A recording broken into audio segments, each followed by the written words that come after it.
Hello there guys, and welcome to another installment of Trey the Explainer.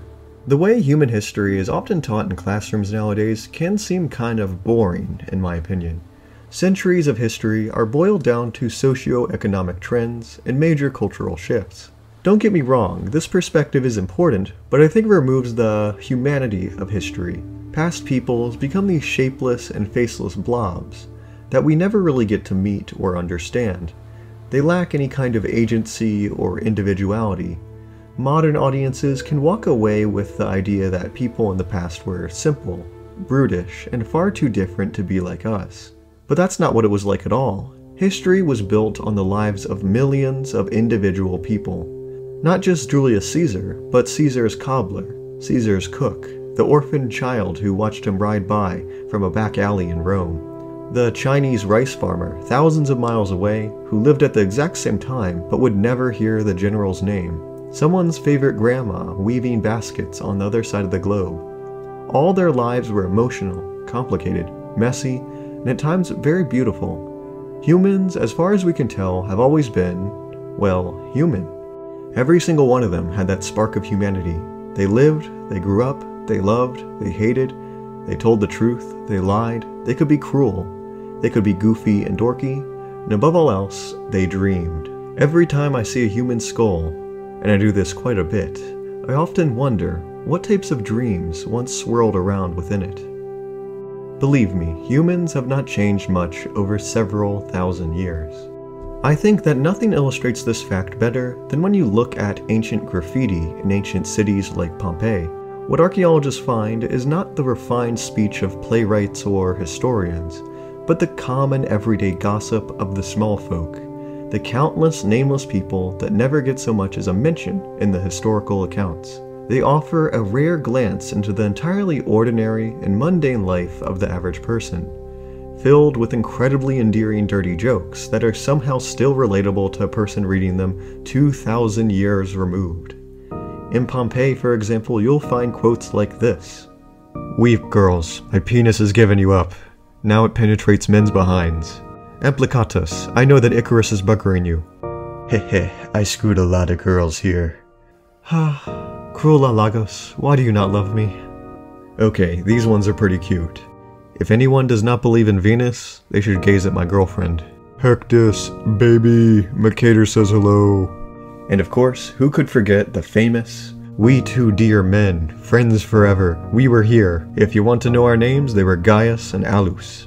Can we just take a moment to appreciate the fact that these two pros felt the need to eternalize their best bro-ness forever? Oh, find yourself a person like that. These are all translated quotes that totally wouldn't be out of place on a modern-day social media platform, if we just changed the names a little bit. Atop the Hagia Sophia in Constantinople, runic inscriptions were discovered on a marble parapet. The inscription was 1,100 years old, and it was initially suspected that it served some kind of sacred religious importance. But a subsequent translation revealed that the writing reads as "Halfdan carved these runes," or simply, "Halfdan was here." Historians determine that the engraving was made by a Viking named Halfdan, who was hired as a guard. Apparently, he grew tired of his guarding duties and decided to write his name on a nearby stone, only for us to rediscover centuries later. I don't think this will be a surprise at all, but this type of "I was here" graffiti is pretty much universal to all humans. The tomb of Ramses VI has a complaint on its walls written in ancient Greek, angrily proclaiming, "I visited and I did not like anything except the sarcophagus. Behold, the oldest Yelp review in history. Oh God, forgive the one who wrote this writing." This is an inscription that I wrote with my own hand. My hand will wear out, but the inscription will remain. I guess that aged really well. I could really go on and on talking about these examples forever, but there's one that really resonates with me in particular. Nestled along the shores of the river Volkhov, the city of Novgorod, Novgorod the Great, proudly stands as one of Russia's oldest cities. It is believed that Novgorod was initially founded sometime prior to the 800s AD to facilitate trade between the Greeks to the far south and the Varangians or Vikings to the far north. By the Middle Ages, the city's strategic position along this trade route allowed it to grow rich, both in wealth and in culture. In the 1950s, archaeological excavations of Novgorod discovered a treasure trove unlike any other. Not of gold or silver, but of documents. The thick and waterlogged clay soil had preserved tens of thousands of thin birch tree bark sheets. Prior to the mass production of paper, birchwood bark provided people, in antiquity, a cheap and easy alternative, wherever such trees were in ample supply. Novgorod was one such place. Using a metal or bone stylus, Novgorodians could inscribe letters and words into the abundant tree bark to record details of their everyday life. Over time, these documents created a lot of clutter, and eventually people would need to dispose of old and unwanted notes and rough drafts. This is exactly what occurred with the Novgorod treasure trove. Just like us, medieval Novgorodians during the 11th to 15th centuries threw away their useless bits of paper in a dump, not giving them as much as a second thought, and never knowing that scientists centuries later would marvel at their old garbage. Just like the graffiti at Pompeii, these amazingly preserved birch documents offer an unprecedented level of insight into the daily lives of medieval people. For one thing, they illustrate that a surprisingly high portion of the population appears to have been literate, at a time where having the ability to read and write was still pretty rare. Most of these documents were ledgers, monetary agreements, and transactions. However, others were personal letters. Several belonged to a female weaver named Nastasia. Sometime during the 1400s, her husband Boris asked her to send him his favorite set of shirts, which he evidently forgot to take with him on a lengthy journey. Rather sadly, we later learned that from another of Nastasia's letters, this time sent to her parents, that Boris has sadly died. We've got a love letter from Nikita to Yulanitsa.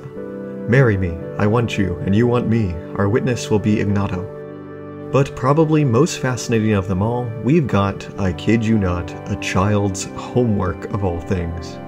Amongst the many thousands of birchwood bark manuscripts, 17 items, all dating to the 13th century, appear to have been from a single individual. On many of these documents, he signed his name in a very distinctive hand, Onfim or Onfim. Onfim was a Novgorodian boy, and judging from his handwriting, he was somewhere between the ages of 6 and 10 years old at the time. About 800 years ago, Onfim was writing out the old Novgorodian alphabet, practicing syllables, and learning verses of the Bible. His writings were almost definitely homework lessons and exercises given to him by his schoolteacher. However, Onfim didn't just write, he drew. 12 of the 17 pages contained illustrations, doodled in the corners and margins.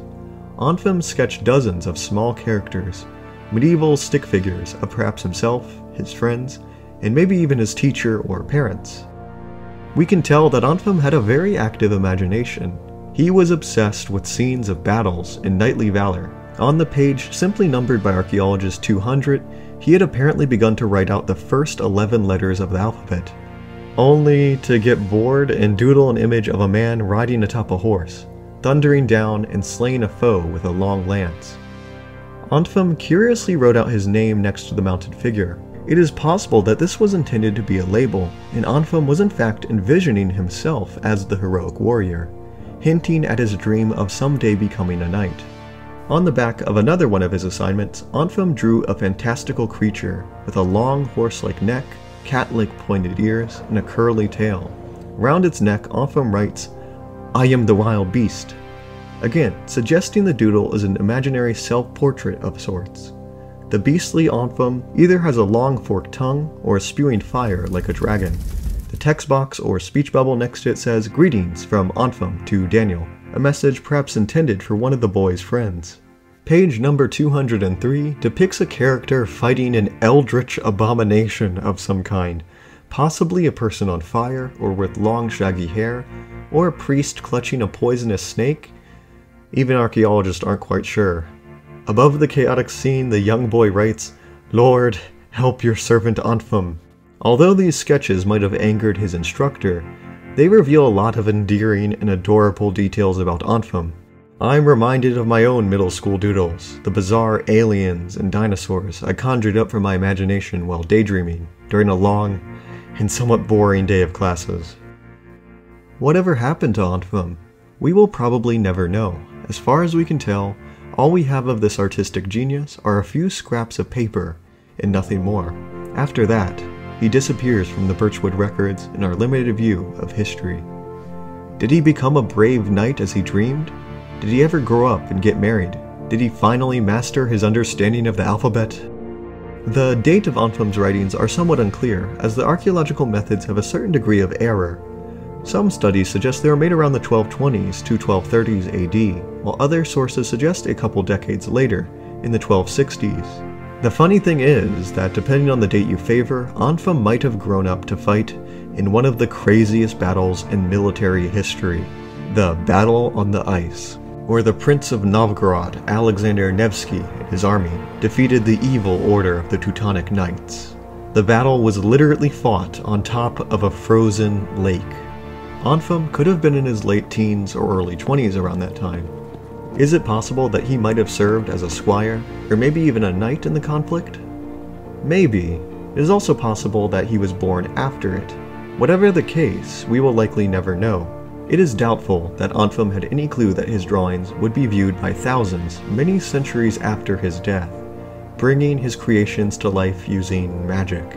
There might be 20,000 more of these Birchwood texts still buried under the Russian clay. Maybe we have not seen the last of this creative young kid.